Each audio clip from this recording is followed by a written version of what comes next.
ఈ సందర్భంగా ఇంకా ఒకటి రెండు సూచనలు కూడా చేయాలనుకుంటున్నాం. ఎందుకంటే ఆ రోజు పివి నరసింహారావు గారు చనిపోయినప్పుడు సరే ఆ రోజు దేశంలో రాష్ట్రంలో కాంగ్రెస్ ప్రభుత్వం ఉన్న కారణాలేమో కానీ ఆ రోజు వారిని పట్టించుకునే పరిస్థితి లేదు.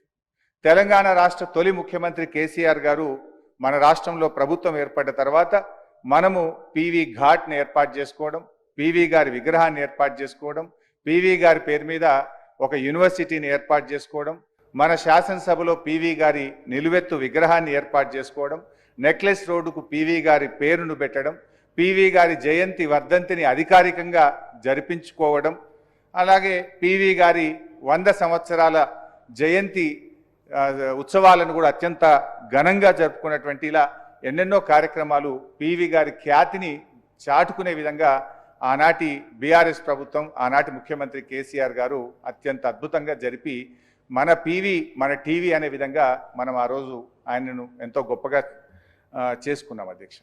అయితే ఈరోజు మన్మోహన్ సింగ్ గారికి విగ్రహాన్ని ఏర్పాటు చేయడంతో పాటు కొత్తగా మీరు ఏర్పాటు చేస్తున్నటువంటి స్కిల్ యూనివర్సిటీకి డాక్టర్ మన్మోహన్ సింగ్ గారి పేరు పెట్టాలని చెప్పి కూడా నేను మీ ద్వారా ఈ సభానాయకుడికి ప్రతిపాదిస్తూ ఉన్నాను అధ్యక్ష. భారతరత్న విషయంలో కూడా ఖచ్చితంగా మన్మోహన్ సింగ్ గారు ఈరోజు మన దేశం ఆర్థికంగా ఇంత బలపడ్డదంటే వారి కృషి, పివి నరసింహారావు కృషి ఎంతగానో ఉంది. భారతరత్నకు మరి డాక్టర్ మన్మోహన్ సింగ్ గారు ముమ్మాటికి అర్హులే. ఈరోజు సభలో పెట్టినటువంటి తీర్మానాన్ని మేము సమర్థిస్తూ తప్పకుండా కేంద్ర ప్రభుత్వం కూడా మరి మన్మోహన్ సింగ్ గారికి భారతరత్న ఇవ్వాలని చెప్పి కూడా మేము కోరుతా ఉన్నాం. ఆ రోజు పివి నరసింహారావు గారి కోసం కూడా ఇదే సభలో సభానాయకుడిగా కేసీఆర్ గారు వారికి భారతరత్న ఇవ్వాలని చెప్పి ఈ సభలో వారు తీర్మానాన్ని ప్రవేశపెడితే మనం అందరం కూడా ఆ రోజు సభలో సభ్యులుగా ఉన్న వాళ్ళందరము ఏకగ్రీవంగా మనం తీర్మానం చేసి కేంద్రానికి పంపాం.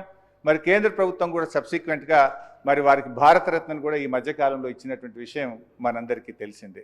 సో ఈరోజు కూడా మన్మోహన్ సింగ్ గారికి కూడా భారతరత్న తప్పకుండా ఇవ్వాలని చెప్పి కూడా బీఆర్ఎస్ పార్టీ